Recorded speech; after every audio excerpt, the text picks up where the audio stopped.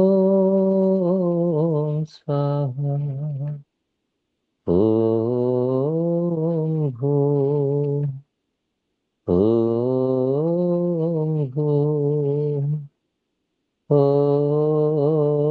भुवः ॐ भुवः ॐ स्वाहा ॐ स्वाहा ॐ भूः ॐ भूः। इस प्रकार से हे परमात्मा, इन 3 महाव्याहृतियों के माध्यम से हम आपकी स्तुति, आपसे प्रार्थना और आपकी उपासना करते हैं।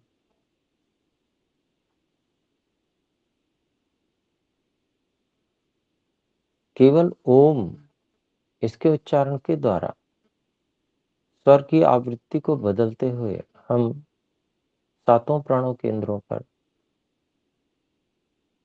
धारणा के स्थान को परिवर्तित करते हुए साधना कर सकते हैं।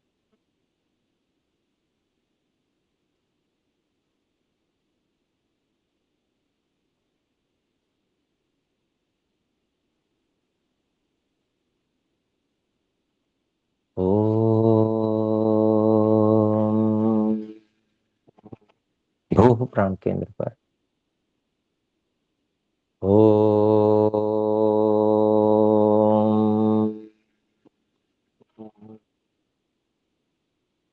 ओम।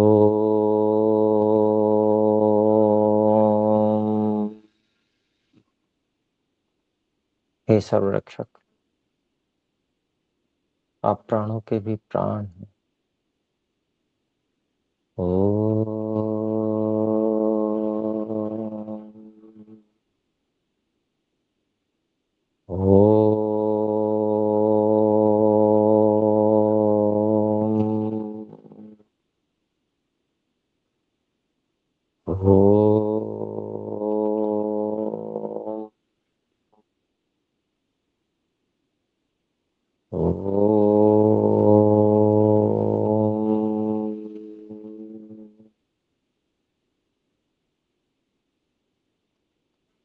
भुवः प्राण केंद्र पर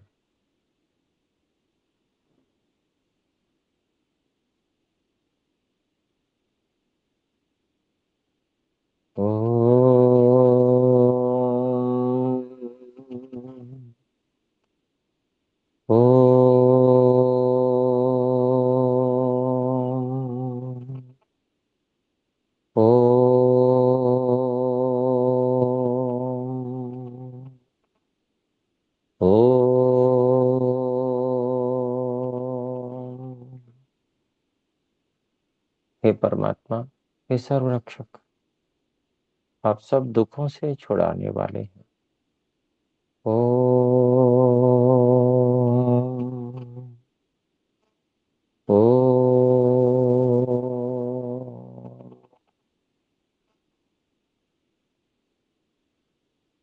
ओम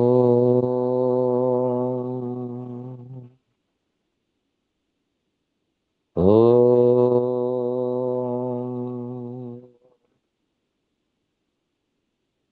ओम।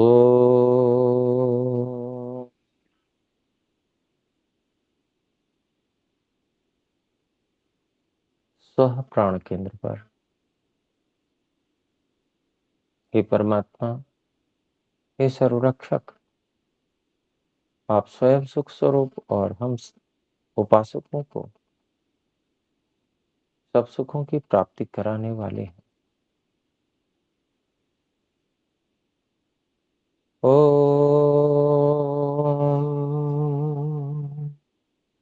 ओम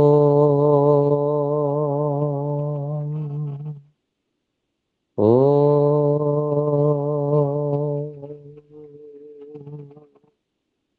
ओम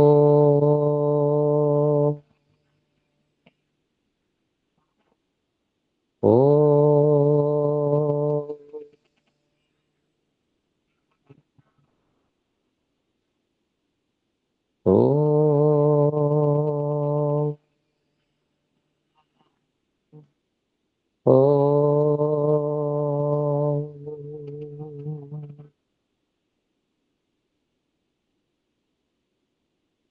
महाप्राण केंद्र।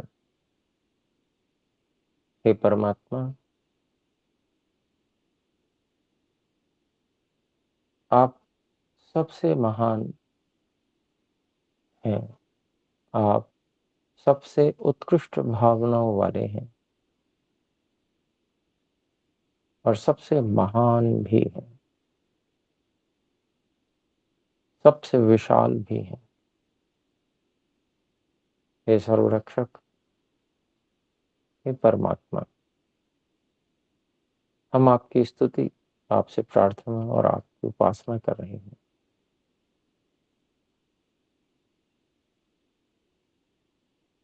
ओ ओ ओ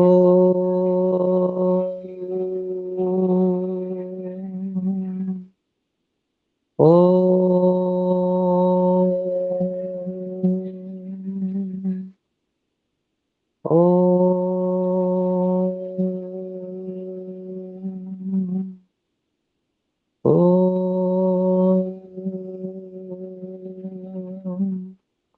ओ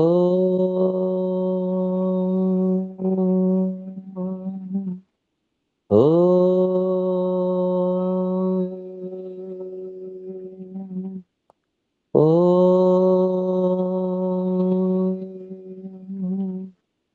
ओ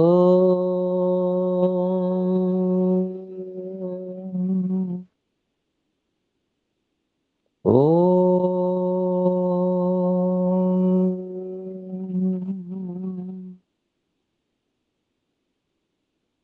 जनः प्राण केंद्र। हे परमात्मा, हे सर्वरक्षक, आप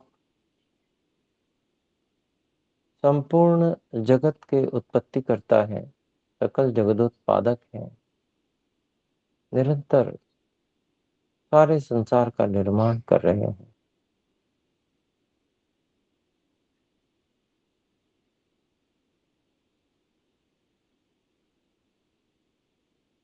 ओ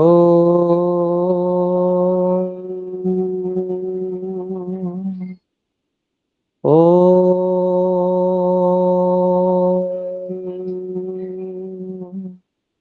ओ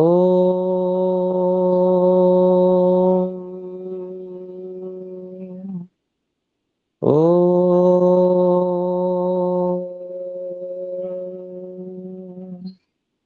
ओ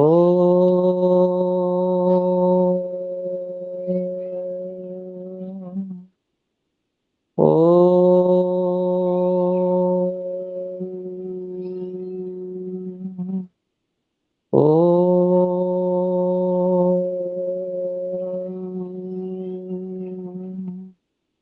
ओ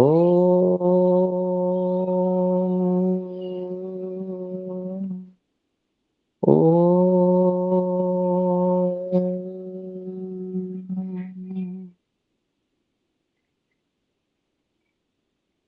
तपः प्राण केंद्र। हे सर्वरक्षक, हे परमात्मा, आप दुष्टों के दंडदाता हैं।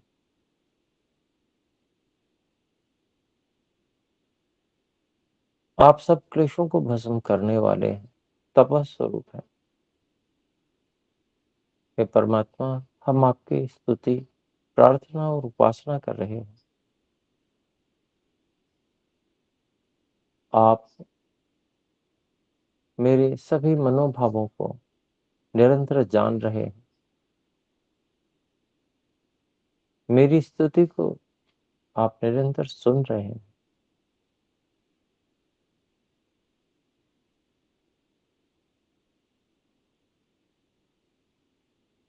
ओम ही आपका मुख्य निज नाम है और मैं आपके नाम को ही पुकार रहा हूं।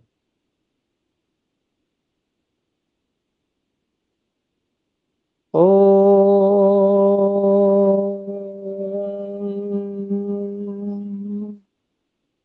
ओ ओ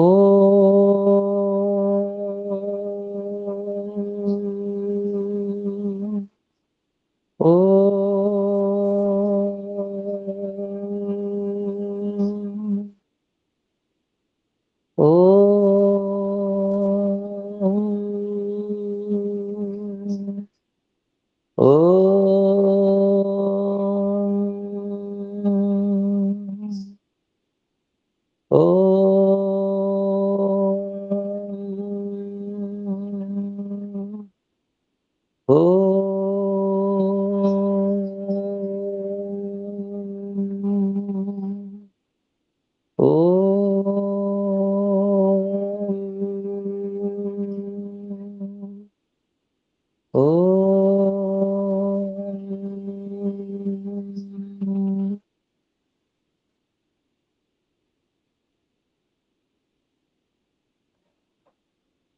सत्यम प्राण केंद्र,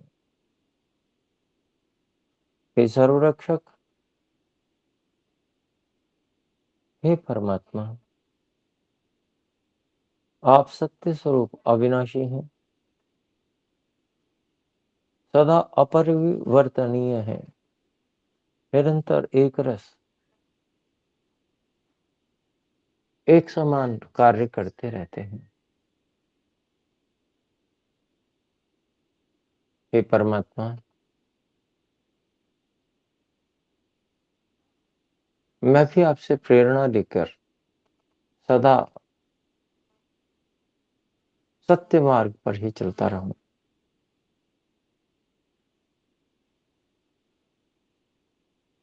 हे सर्वव्यापक, अंदर बाहर व्यापक परमात्मा,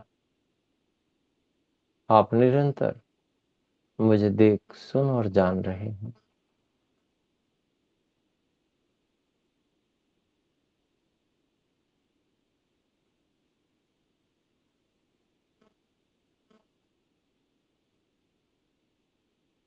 ओम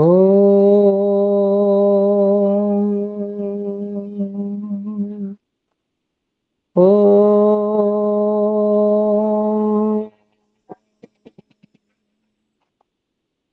ओम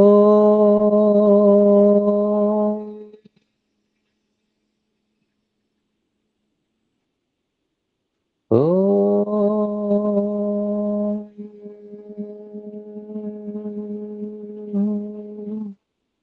ओम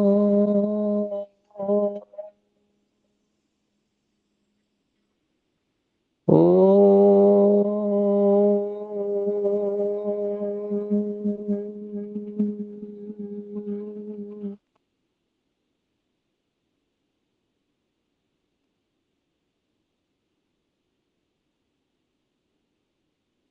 केवल एक बार ओम बोलकर भी हम सातों प्राण केंद्र पर स्थान परिवर्तन कर सकते हैं। ओम ओम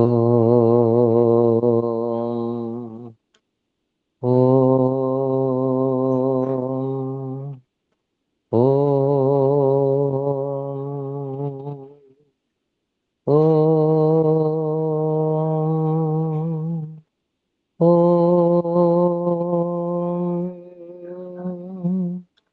ओम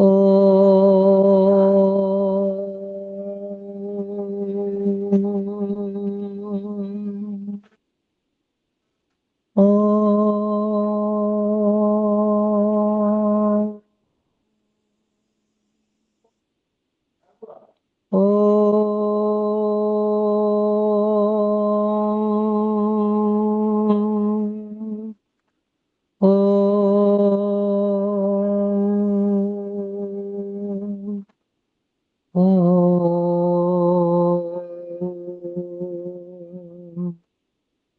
ओम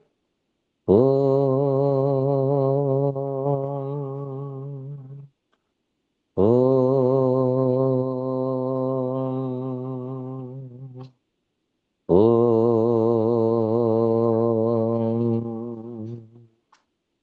ओम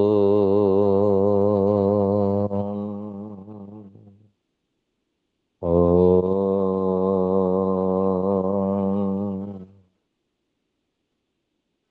हमने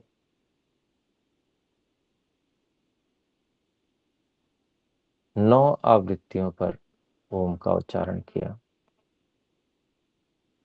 7 आवृत्तियां 7 प्राण केंद्रों की। सबसे नीचे वाली आवृत्ति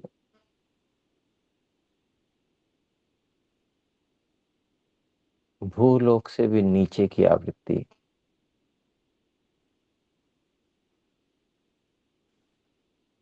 सबसे ऊपर वाली आवृत्ति भूलोक से भी ऊपर की आवृत्ति।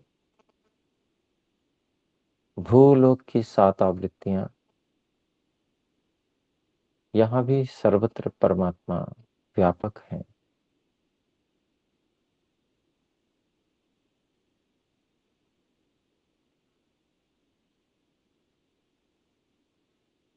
अंतरिक्ष लोक में भी 7 व्याहृतियां, वहां भी परमात्मा व्यापक हैं। भूहु से नीचे वाले लोक में भी 7 आवृत्तियां, वहां भी परमात्मा व्यापक हैं।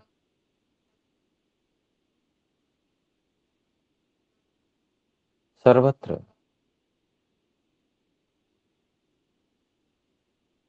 परमात्मा की ही महिमा है। ओम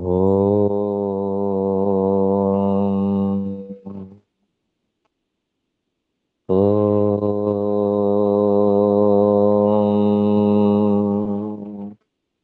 ओम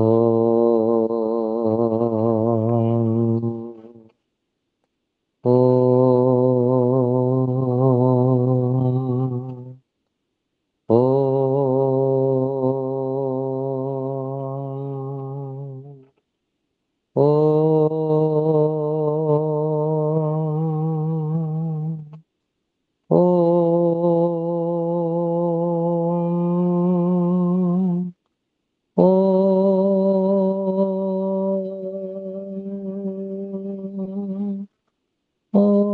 ओम ओम ओम ओम ओम ओम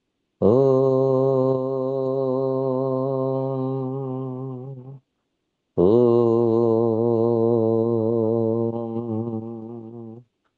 ओम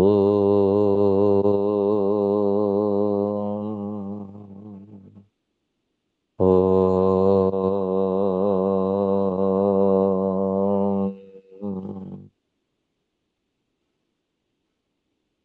हमारा प्राण केवल अन्नमय कोश तक सीमित नहीं है। अन्नमय कोश से थोड़ा सा ऊपर की ओर भी,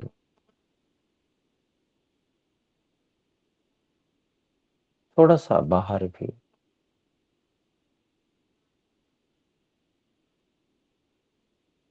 ऐसे ही अन्नमय कोश से सबसे नीचे भू प्राण केंद्र से भी थोड़ा सा और नीचे तक यह प्राण है। इसी प्राण की रक्षा के लिए हम मोटी गद्दी का आसन बनाकर बैठते हैं, जिससे हमारी ऊर्जा सुरक्षित रहे।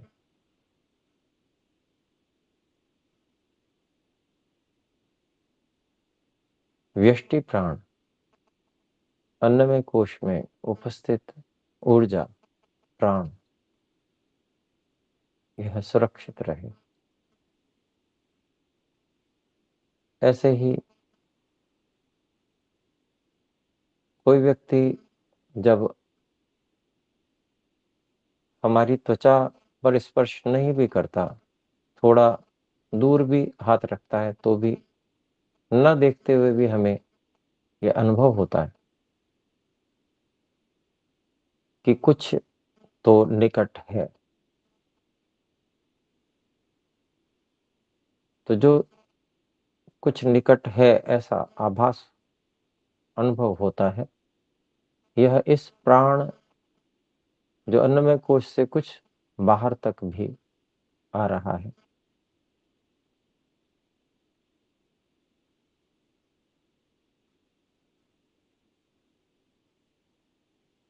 उसकी प्रतीति कराता है।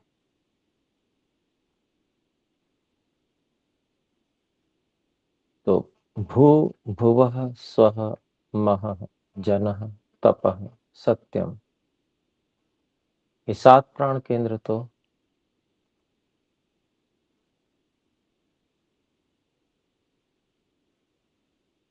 हमने सुनिश्चित किए हुए हैं। तो स्वः महः जनः तपः और सत्यम, सत्यम प्राण केंद्र से ऊपर एक और, जहां तक हमारा प्राण है, अन्नमय कोश से कुछ ऊपर भी, उसकी हम किंचित कल्पना कर सकते हैं। उसके लिए भी हमने एक स्वर, सबसे ऊंचा वाला स्वर निर्धारित कर लिया, और सबसे नीचे भूह, भूह से भी नीचे एक स्वर हमने उसके लिए भी निर्धारित कर लिया।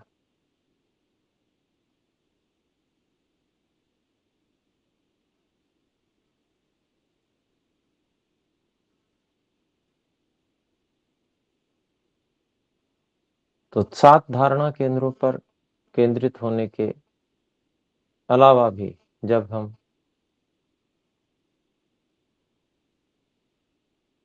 सबसे नीचे वाली आवृत्ति और सबसे ऊंची वाली आवृत्ति पे ओम का उच्चारण करते हैं, तो हम भूह से भी कुछ नीचे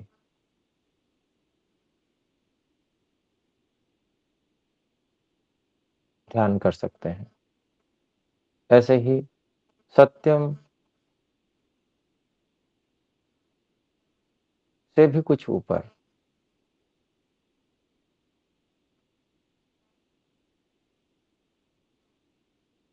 अन्नमय कोश की उच्चतम सीमा से निकटतम जहां तक प्राण है, वहां भी हम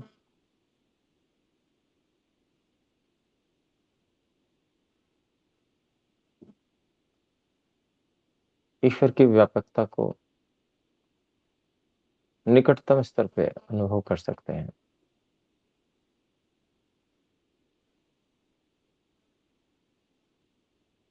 तो फिर से प्रयास करते हैं। ओ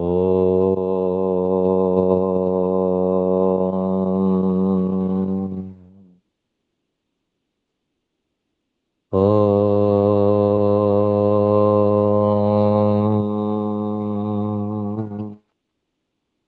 ओ ओ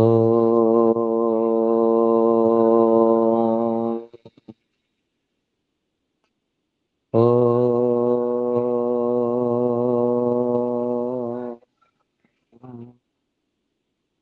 ओ ओ ओ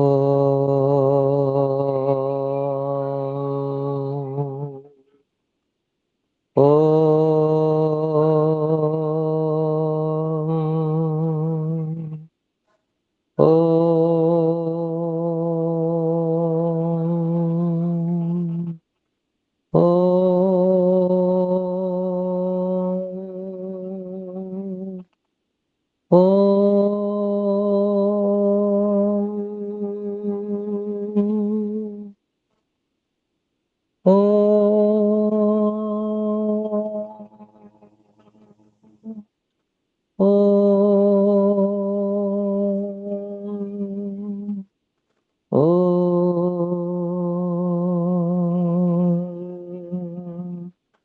ओ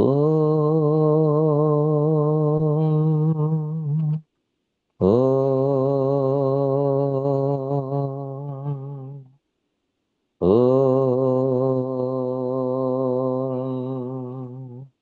ओ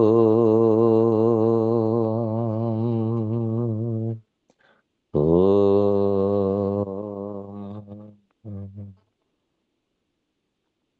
ओम परमात्मा का मुख्य निज नाम है।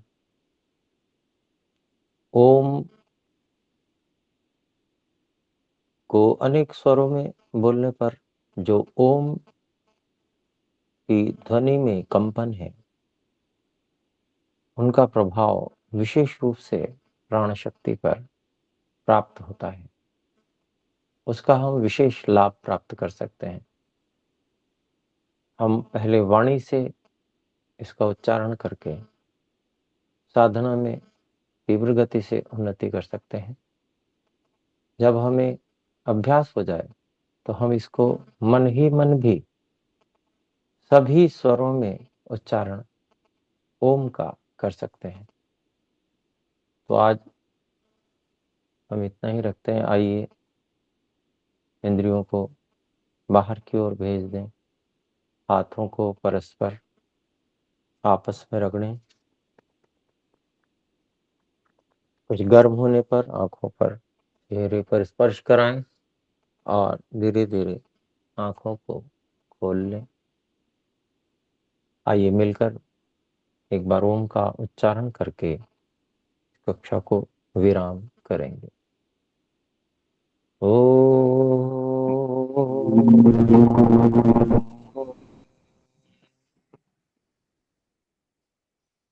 सभी को सादर नमस्ते जी। सादर नमस्ते। सभी को सादर नमस्ते।